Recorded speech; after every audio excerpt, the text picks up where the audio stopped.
আসসালামাইকুম গাইস, চলেন আপনাদেরকে একটা বিরল দৃশ্য দেখাই, যেটা শুধু গ্রাম এলাকায় দেখা যেতে পারে।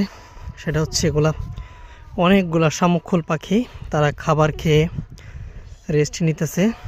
দেখেন কতগুলা শামুকখোল পাখি। আমি আস্তে আস্তে তাদের কাছে যাওয়ার চেষ্টা করতেছি আর আপনাদেরকে দেখানোর চেষ্টা করতেছি। দেখেন তারা হয়তো কাছাকাছি গেলে একসঙ্গে সবগুলো ওড়াল দেবে আর দৃশ্যটা কিন্তু অনেক সুন্দর লাগবে। আমি আপনাদেরকে দেখাচ্ছি।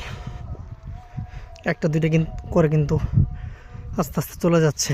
আমি কিন্তু আপনাদেরকে দেখানোর চেষ্টা করতেছি। সবাই আস্তে আস্তে কিন্তু দূরে যেতেছে। এগুলো কিন্তু অনেক দূর দেশ থেকে আসে বাংলাদেশে, এখনও কিন্তু দেখা যাইতেছে। আবার ওই দিকেও আছে অনেকগুলা, ওই যে দেখেন সবগুলো আমাকে দেখে উড়াল দিয়ে চলে গেল। আর চারটা এখানে বসে আছে, আর দুইটা।